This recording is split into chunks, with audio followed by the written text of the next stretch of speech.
Hey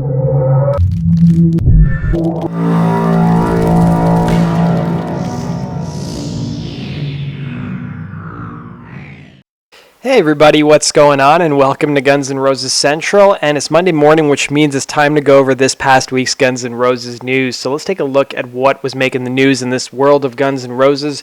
There was a lot of news, some stuff that I missed in the previous week. So let's get started with December 6th, 2017.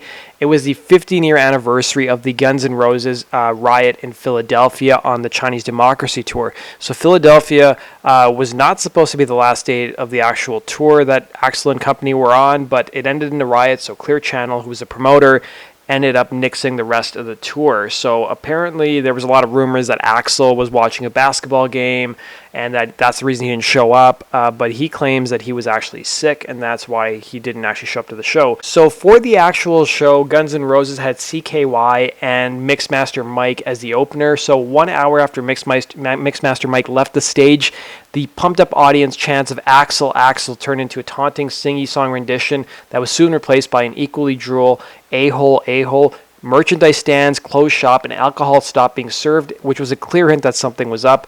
Well after 11 p.m. an announcement was made that due to health issues of an unnamed member of the band, the show was postponed.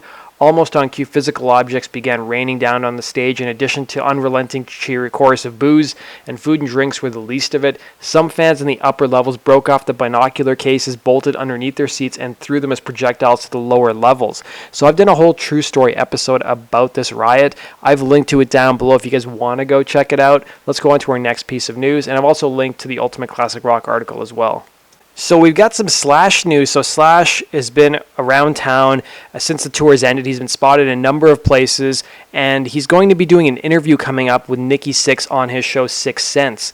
Now, I did some research on the show, and apparently Slash is just going to be on there talking about his favorite riffs and doing a little bit of an interview. Now, somebody did report on the MyGNR forums that Steven Adler also put a pic on Twitter a few weeks ago saying that he was guesting on the exact same show, but nobody really knows what the release date is going to be, so we'll have to wait and see. But as soon as the interview goes live, guys, I will let you know, and then I will post a link to it on my Facebook page as well on my weekly news video too. So Slash's girlfriend Megan was once again talking about Slash's plans for 2018. If you guys watched my video last week, you know there's all this confusion about what is Slash exactly doing next year.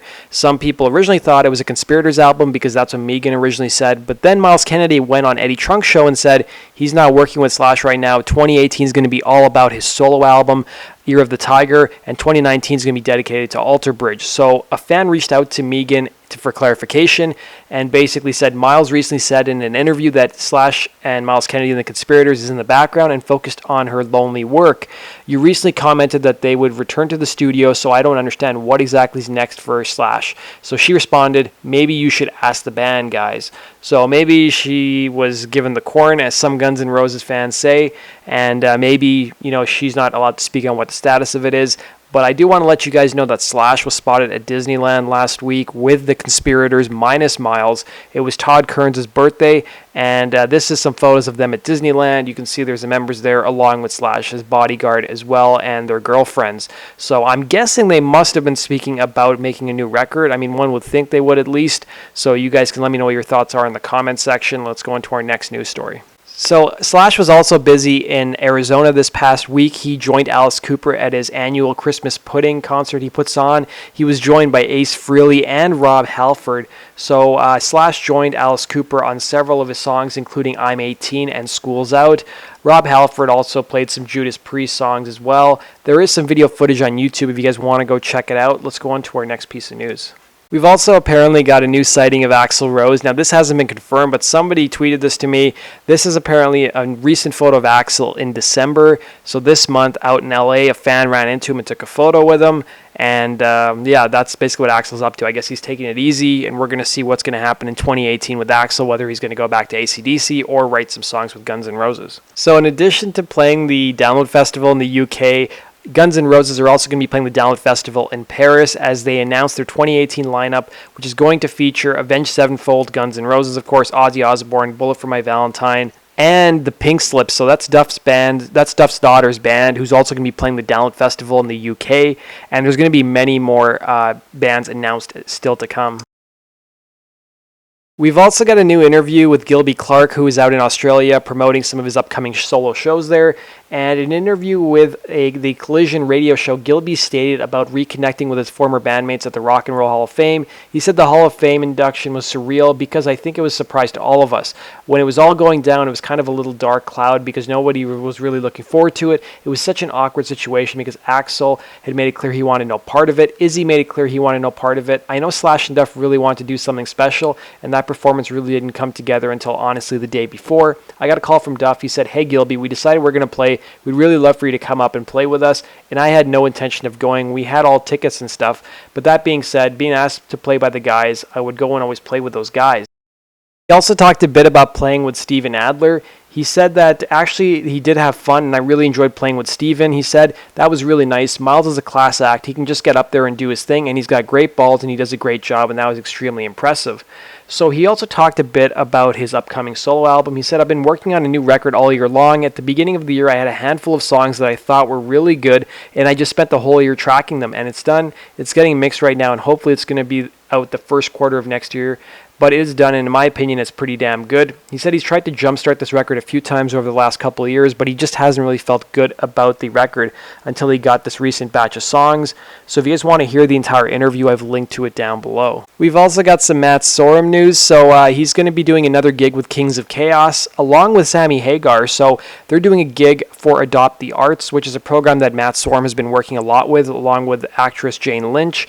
And it's basically a charity to keep music in public schools. So it's going to be happening January 31st, 2018.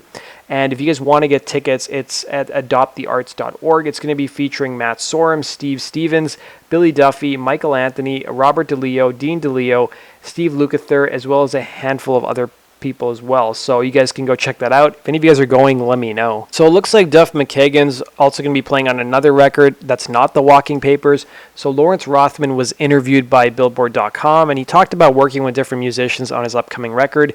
And he talked about working with Duff. He said, "Duff McKagan from Guns N' Roses, I had him play on a track that Dennis Ham and Jim Keltner, who is a very revered drummer from the 1960s, I put those three together, and I had Marissa Nadler sing on it. It was an odd combination of musicians playing together. I'm a big fan of hip-hop and how Kanye West or Kendrick Lamar nailed the idea of bringing together all walks of life into a song. I was really fortunate that it worked out."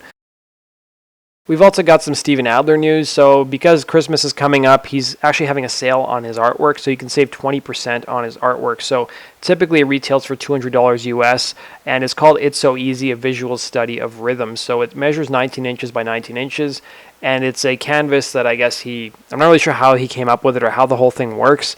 But I've linked to the site down below. So regular price is $200, but the holiday price is $160, and it ships worldwide. And I guess there's only like a limited number of them. So there's like 50 of one and like 150 of the other. So I want to thank Kevin for sending me this info.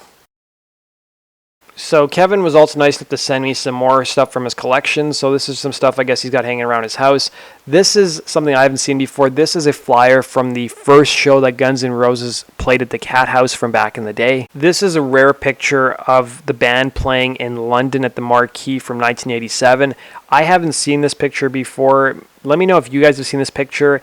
And then there's another picture that Kevin sent me. This is of them at the Cat House. And if you look carefully in the background, there's somebody holding a record of Live Like a Suicide in the background. And then I saw this on social media. I think Nikki Sixx posted this. This is from 1987, from a show that Guns N' Roses opened for Motley Crue back at the LA Coliseum. So Jeff was also out. Of course, he's in Cincinnati. He went to a vintage store in Cincinnati called Pixel 19, and he's looking for some vintage GNR shirts for you guys, the fans. So I'm not sure if he found anything yet. We'll probably talk about it on the podcast and let you guys know. But he posted some teaser photos of what he came through. He did find me a Justin Bieber shirt, which I'm really happy about. So I'll definitely be representing at work with that. And then we've also got some stuff that's not really GNR related, but I wanted to talk about it anyways. So the bands that are going to be inducted into the Rock and Roll Hall of Fame next year have been announced. And there were some surprises. You know, Bon Jovi is in, but Judas Priest is not. And that kind of shocks me. I'm not a huge Bon Jovi fan, but I'm a big Judas Priest fan. I'm kind of surprised. So the new inductees are as follows. So Bon Jovi is going to be inducted, Dire Straits, the Moody Blues, the Cars, and Nina Simone. So if you guys remember, some of the bands who were originally nominated include Rage Against the Machine, MC5, and Radiohead. So the Rock and Roll Hall of Fame induction ceremony is going to take place on April 14th at Cleveland's Public Hall. So you guys may be seeing a true story episode of Guns N' Roses induction ceremony from 2012 around that time on my channel. Just a little sneak peek for you guys who've stayed this long in the video. So that does it for this video, guys. Thanks for watching. Be sure to hit the like button if you enjoyed this video, and be sure to share it. Also, be sure to hit the subscribe button if you're not a subscriber already and you love Guns N' Roses and everything in that whole Guns N' Roses universe. Thanks for watching, guys, and have yourself a good week. And Merry Christmas, Happy Festivus, and Happy New Year.